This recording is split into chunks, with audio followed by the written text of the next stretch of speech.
Everything changed when the money arrived. In early 2023, Stephen Riley and his longtime girlfriend, Ena Canoer, lived a modest life in a cramped apartment in Minot, North Dakota. Their existence was far from glamorous, marked by overdue bills, second-hand furniture, and the occasional helping hand from Stephen's close friends. Despite their struggles, Stephen and Ena had learned to scrape by, though cracks in their relationship were becoming harder to ignore. Everything changed with a phone call. Stephen had received astonishing news from a lawyer overseas. He was the heir to a $30 million fortune left behind by his estranged uncle, Marcus Riley, a wealthy property owner in Ireland. The inheritance had been delayed for months due to bureaucratic hurdles, but now, it was finally within reach. The news electrified Stephen. After years of struggle, salvation was just around the corner. At first, Stephen kept the details to himself, sharing his excitement only with Ena. The couple talked late into the night, imagining a life without debt. "We'll pay off everything," Stephen told her. "Take a vacation. Visit the castle in Ireland. Start over." Ena, who often lamented their financial hardships, seemed to embrace the dream wholeheartedly. She spoke of leaving their tiny apartment behind and buying a new home somewhere better, somewhere that finally matched the life she felt she deserved. But Stephen's private musings painted a different picture. To his closest friends, he revealed a more complicated plan. While he wanted Ena to have a house of her own, it was clear he envisioned a future without her. He had confided in Billy Burkhead, his best friend, that once the inheritance arrived, he intended to break off their relationship. He would set her up comfortably, he said, but the years of resentment and financial strain had left him longing for a clean slate. Despite the excitement surrounding the fortune, the process dragged on. The lawyer, a man named Richard from London, had promised to fly to Minot to finalize the paperwork. Delays, however, kept piling up. First, it was travel issues. Then, it was missing documents. As the months passed, the anticipation grew unbearable, especially for Ena. Friends noticed her obsessively talking about the inheritance, even inserting it into casual conversations. The promise of $30 million loomed over their lives like a mirage, just out of reach but too tempting to ignore. September 3, 2023, was supposed to be the day everything changed. Richard was finally scheduled to arrive in Minot at 2 p.m. to hand over the inheritance. That morning, Stephen worked in the garage, tinkering with his truck, one of his few prized possessions. It was a humid day, and Stephen's friends, Billy and Wes, stopped by to check in. Despite the heat, Stephen seemed optimistic, counting down the hours until the meeting with the lawyer. But the day took an unexpected turn. Around 4 a.m., the police were called to the neighborhood after a drunken neighbor, Chad, began banging on doors and causing a disturbance. Stephen, who had a brief altercation with Chad, decided to go for a walk to cool off. When officers arrived, they were met by Ena, who appeared more interested in discussing their impending fortune than the chaos outside. "Stephen's about to get his inheritance," she told them. "This afternoon, everything will change. We're moving out of here for good." Her words hung in the air, oddly detached from the immediate situation. Even the officers, accustomed to dealing with all kinds of disputes, found her fixation on the money peculiar. 2 days later, the police were back at the apartment. This time, the call was about Stephen. When officers arrived, they found Stephen unresponsive on the floor. His condition was dire, his skin clammy, his breath shallow. Paramedics rushed him to the hospital, but it was too late. By nightfall, Stephen Riley was dead. At first, the cause of death seemed unclear. Ena told investigators that Stephen had been working in the garage all day, drinking beer, and may have suffered from heat stroke.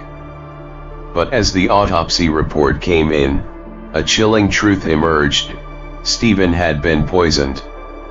The culprit? Antifreeze, a sweet-tasting but deadly liquid that is nearly impossible to detect without specific tests.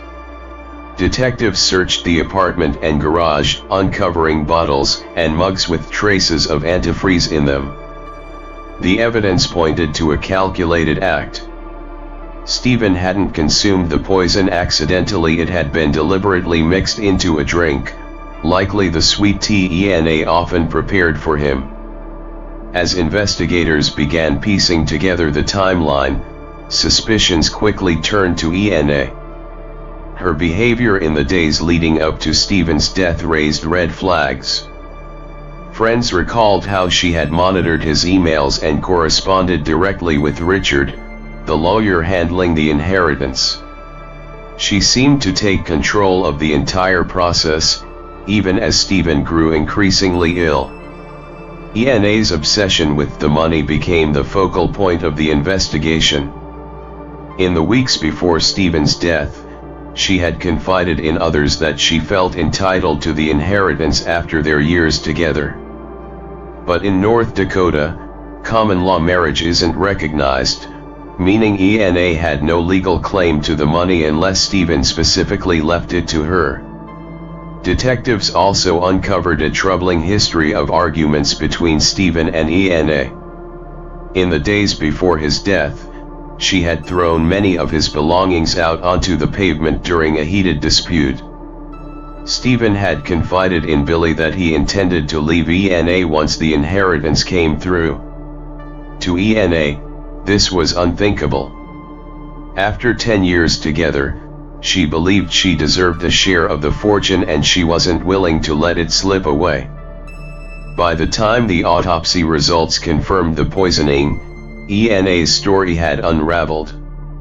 Her explanations were riddled with contradictions. She told police that Stephen had consumed beer all day, but no alcohol was found in his system. She claimed he had accidentally poisoned himself, yet investigators discovered bottles of antifreeze deliberately placed near his favorite drinks. To the police, it was clear: Stephen's death wasn't an accident. It was a calculated act of greed. The $30 million inheritance that promised a new beginning had turned into a harbinger of tragedy. For Stephen Riley, the dream of a better life ended in betrayal and death. And for Ena Canoer, the fortune she craved would lead to her ultimate downfall. A trail of lies. The morning of September 3, 2023, began like many others in Minot, North Dakota. The late summer heat hung heavy in the air as Stephen Riley tinkered with his beloved truck in the garage. For Stephen, it was a day of hope, a day when years of struggle and sacrifice would finally pay off. He was mere hours away from meeting with the lawyer to finalize his $30 million inheritance. But by the end of the day, his life would be irrevocably changed. As Stephen worked on the truck, his fiancée, Ena Canoer, flitted between the apartment and garage. She often brought him glasses of sweet tea, a drink Stephen loved. "Keep hydrated," she reminded him. To the casual observer, it seemed like the gesture of a caring partner. But in hindsight, the sweet tea would prove to be Stephen's undoing. Stephen's friends, Billy Burkhead and Wes Turson, stopped by to check in. The trio had been close for years, often leaning on each other during tough times. But something about Stephen seemed off that day. He complained of feeling weak and disoriented, symptoms he attributed to the heat. Wes suggested they call it a day, but Stephen brushed off the concern. "I'm fine," he insisted. "Just need some water."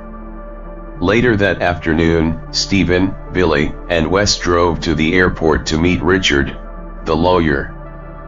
But when they arrived, there was no sign of him. Another delay, another excuse. Stephen, visibly frustrated, slumped in the passenger seat as they returned home. His condition had worsened. By the time they reached the apartment, Stephen could barely stand. Wes helped him to the couch, where Ena took over, placing cold towels on his forehead and urging him to rest. That night, Stephen's condition deteriorated rapidly. Ena told paramedics he had been drinking beer all day and might be suffering from heat stroke. But the emergency responders were skeptical. There was no smell of alcohol on Stephen's breath, and his symptoms didn't align with dehydration.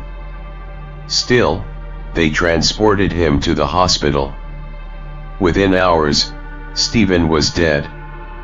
The autopsy report delivered a shocking revelation: Stephen had been poisoned with antifreeze. The ethylene glycol in the antifreeze had caused his organs to shut down, a slow and agonizing process. Detectives knew they were dealing with foul play. The investigation begins. The first step for investigators was to piece together Stephen's final hours.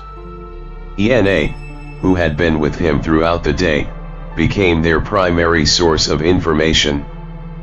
But her story was riddled with inconsistencies. Initially, Ena claimed Stephen had been drinking heavily while working on the truck. Yet toxicology reports found no trace of alcohol in his system. She suggested he might have accidentally ingested antifreeze while working in the garage, but this explanation seemed implausible.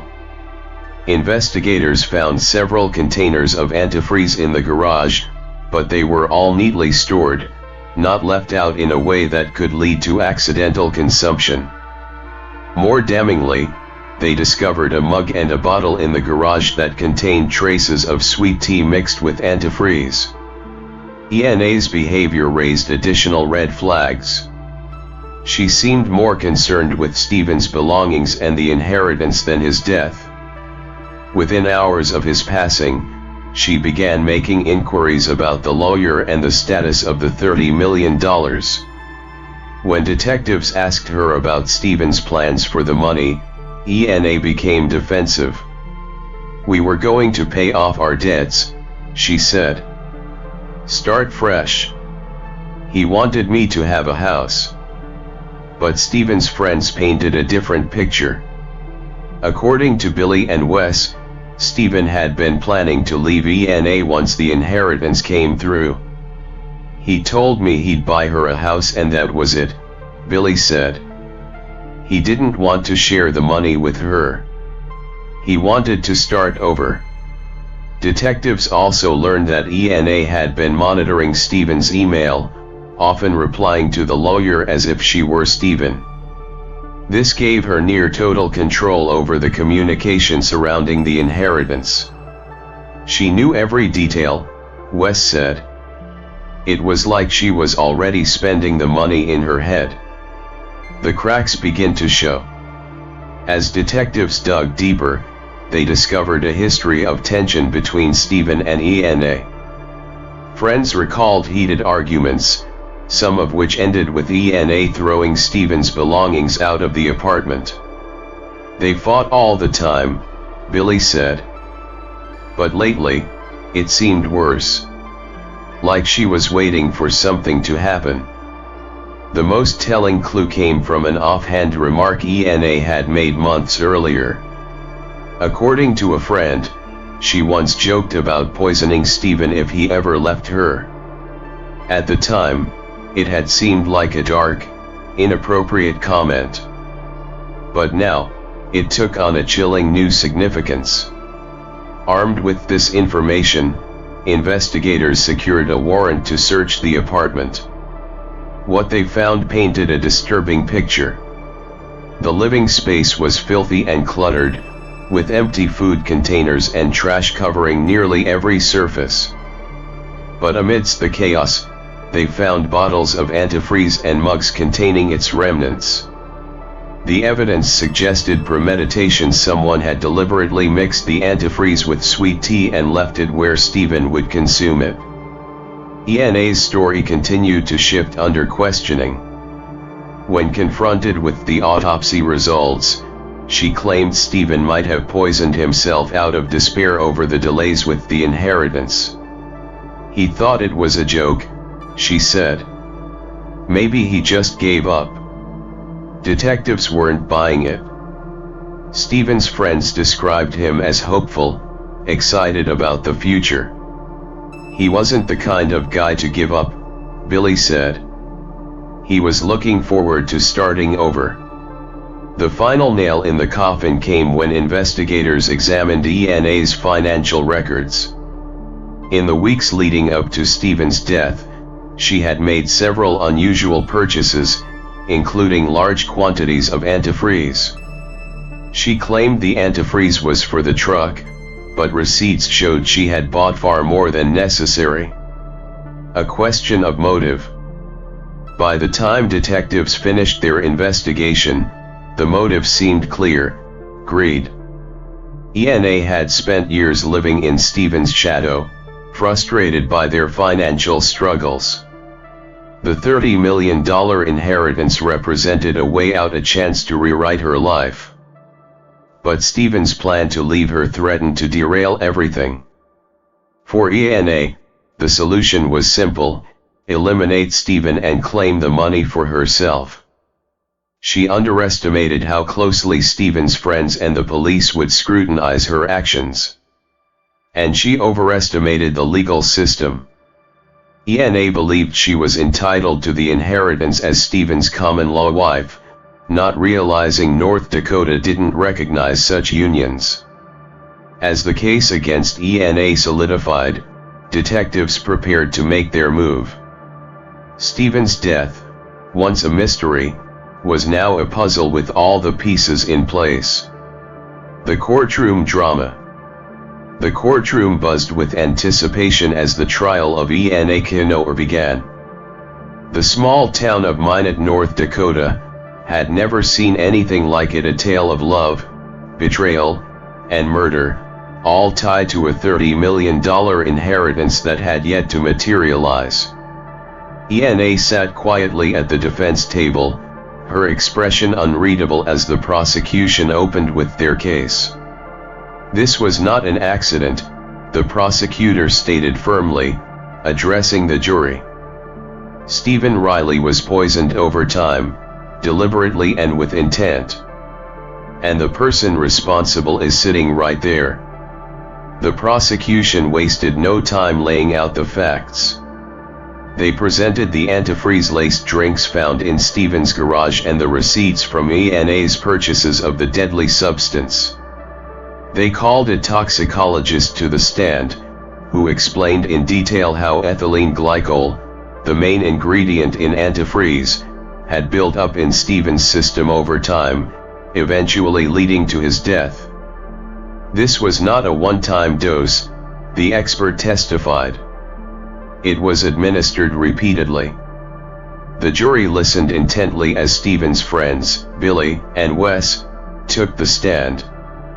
Billy recounted Stephen's plans to leave Ena once the inheritance came through, emphasizing how Stephen had confided that he wanted to buy her a house but move on with his life. Wes described Ena's behavior in the days leading up to Stephen's death, including her refusal to let anyone see him when he became ill. She told me he was at the clinic, Wes said, shaking his head. But I knew something was off. The prosecution's case was damning.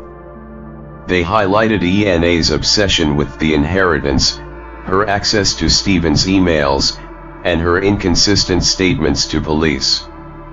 Her attempts to portray Stephen's death as either an accident or a result of his own despair fell apart under scrutiny. A key moment came when the prosecutor played body cam footage of Ena discussing the inheritance with police just hours before Stephen's death.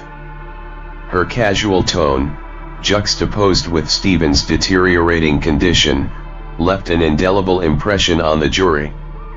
The defense, meanwhile, struggled to mount a compelling argument. They tried to cast doubt on the timeline, suggesting that Stephen might have accidentally ingested antifreeze while working on his truck. They brought up his frustrations with the repeated delays in receiving the inheritance, hinting that he could have poisoned himself in a moment of despair. But these theories failed to hold up against the mountain of evidence presented by the prosecution. When Ena took the stand in her own defense, it was a gamble that didn't pay off. Her testimony was riddled with contradictions, and she often came across as evasive or indifferent. At one point, when pressed about her jokes to friends about poisoning Stephen, she responded, "It was just a joke. I didn't mean it." Her demeanor did little to endear her to the jury. The prosecution's cross-examination was relentless. "If you loved Stephen as much as you claim," the prosecutor asked, "why didn't you call an ambulance sooner when he was clearly unwell?" Ena stammered, offering a disjointed explanation about not wanting to overreact. But the damage was done. Her credibility was in tatters. After weeks of testimony, the case went to the jury. It took them less than a day to reach a verdict. The courtroom was silent as the foreman stood to deliver the decision. "We, the jury, find the defendant, Ena Canoer, guilty of first-degree murder." The judge wasted no time in sentencing. Ena was given 25 years in prison, with an additional 25 years suspended. "This was a calculated and cruel act," the judge said, his voice stern.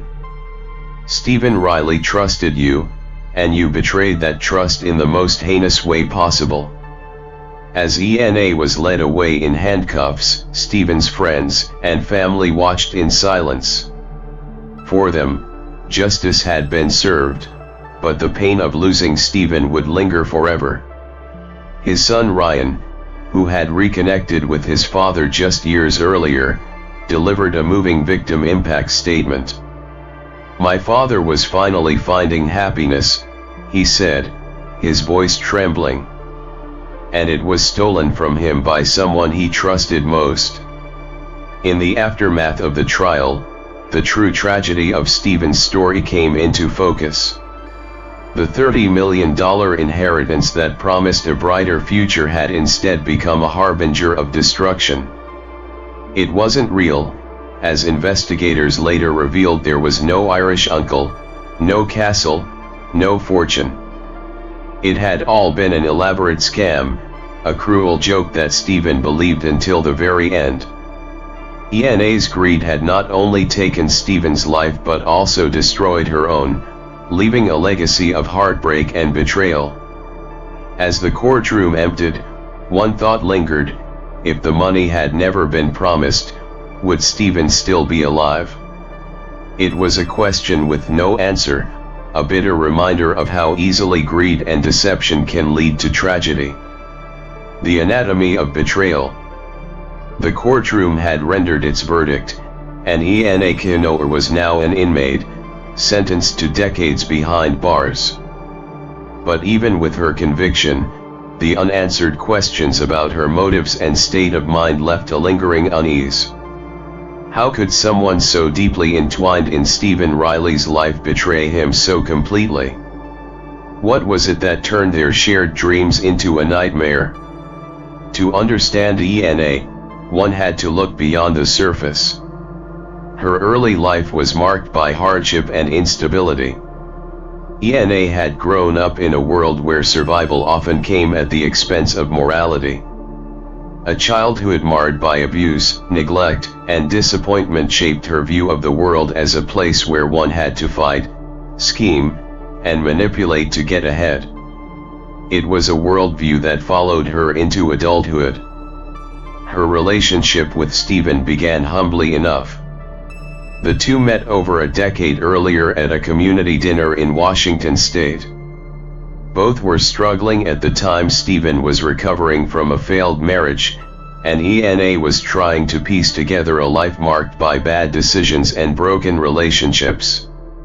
They found solace in each other, forming a partnership that was as much about survival as it was about love.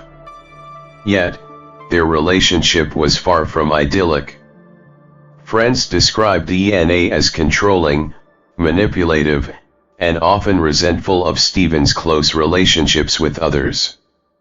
She alienated him from his friends, monitored his emails and calls, and dominated their financial decisions.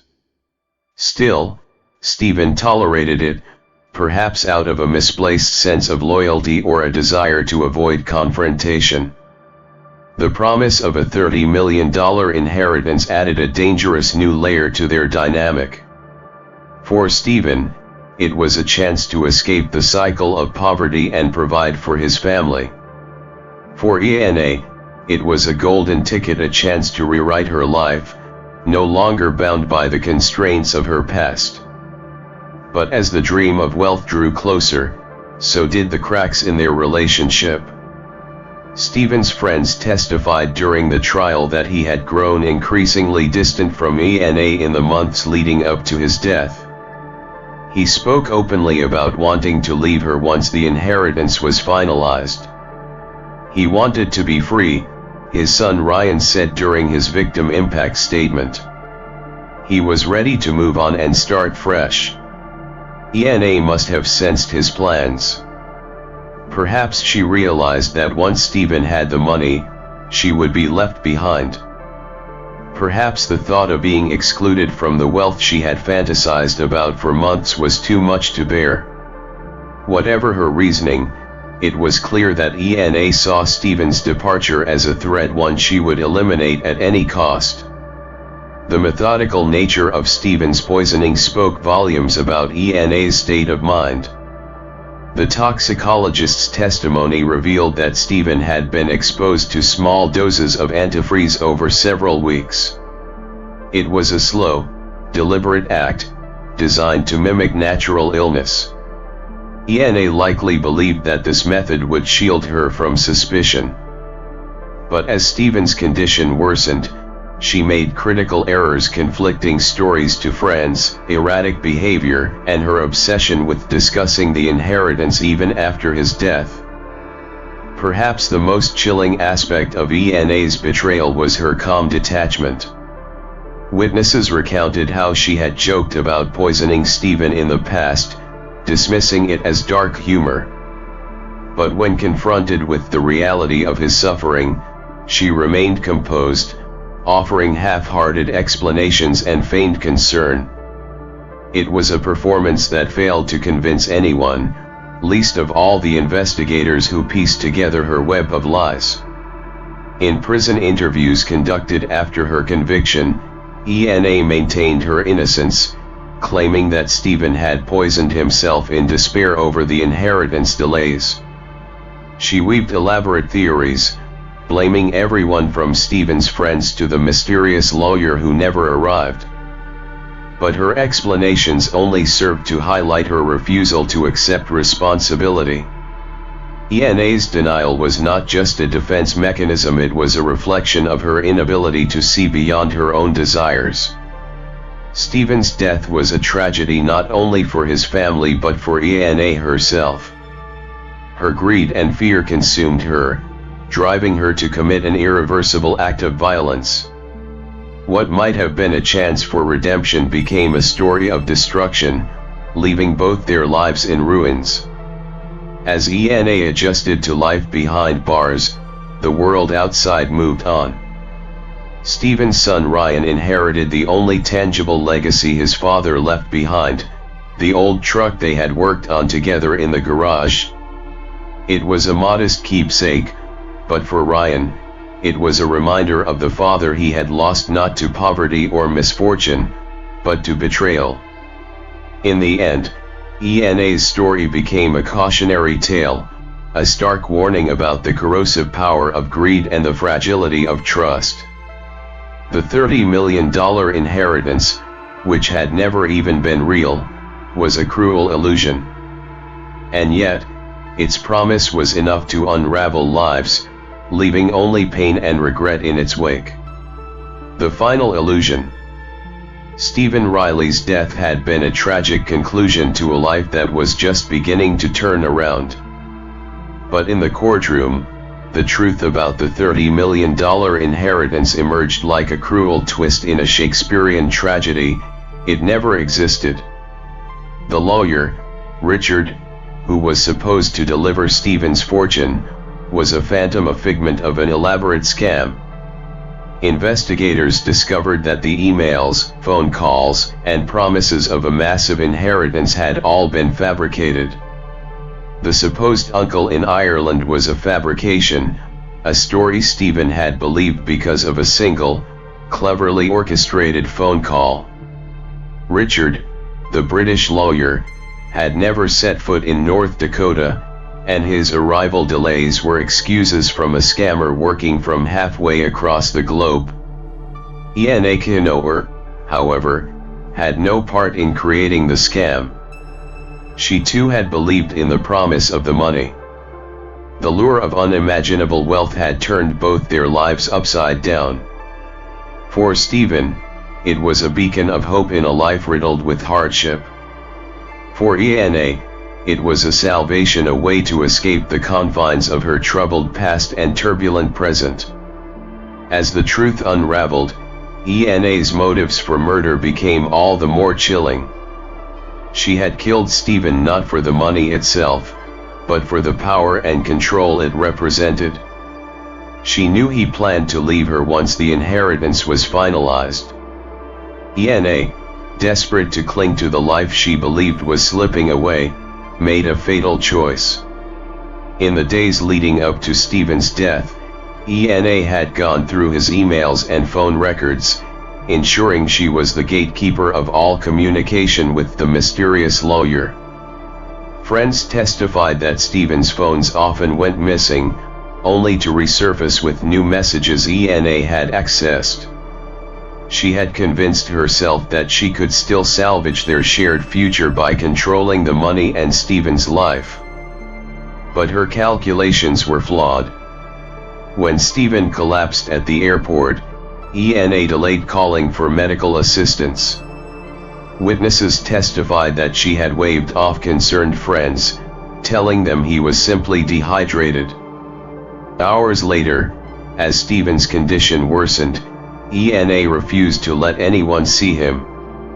Even when a friend insisted on checking in, she lied, claiming Stephen was receiving care at a clinic. Instead, he lay dying in their apartment. The medical examiner's report was unequivocal. Stephen Riley had been poisoned with ethylene glycol, the primary ingredient in antifreeze. Traces of the substance were found in sweet tea served to him by Ena. Detectives uncovered the green liquid in a bottle of window cleaner, in beer bottles, and in a mug, all placed in plain sight in their cluttered garage. Ena's sloppy attempts to disguise the poison revealed her inexperience and desperation. During her trial, Ena's defense centered on the narrative that Stephen had poisoned himself in despair over the inheritance delays. Her lawyers painted her as a hapless bystander, caught in a tragic misunderstanding. But the evidence meticulously gathered by investigators painted a different story. The jury saw through her lies, and Ena was convicted of murder. Now, in prison, Ena faced a stark reality. The fortune she had killed for was an illusion, and the life she had destroyed could never be rebuilt. In rare moments of reflection, she reportedly expressed regret not for Stephen's death, but for being caught in what she described as a cruel twist of fate. For Stephen's family and friends, the revelation of the scam only deepened their grief. They had lost a father, a brother, and a friend, not to a stranger or a sudden accident, but to someone who had claimed to love him. The inheritance, which had once symbolized hope, became a grim symbol of betrayal and greed. Ryan Riley, Stephen's son, stood in the courtroom during Ena's sentencing. His victim impact statement was brief but powerful. "My father believed in second chances. He believed in people. That's why he let Ena into his life. But some people don't deserve redemption." In the aftermath, the story of Stephen Riley and Ena Canoer became a cautionary tale. It highlighted the dangers of unchecked greed and the devastating consequences of misplaced trust. The $30 million that had promised to change their lives had instead destroyed them, leaving behind a legacy of loss and betrayal.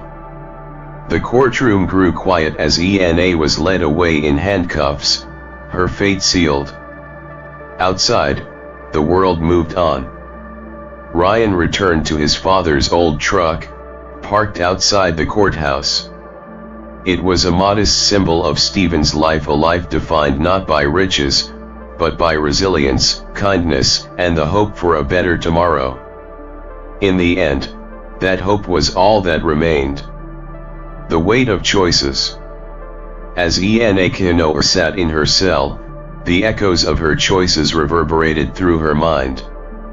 The stark walls offered no comfort, and the fluorescent lights above seemed to mock her every thought. The silence of her surroundings contrasted sharply with the noise of her life before Stephen's laughter, the chatter of dreams about Ireland, the persistent whispers of the $30 million inheritance that had turned out to be a cruel mirage. Ena's world had become a paradox.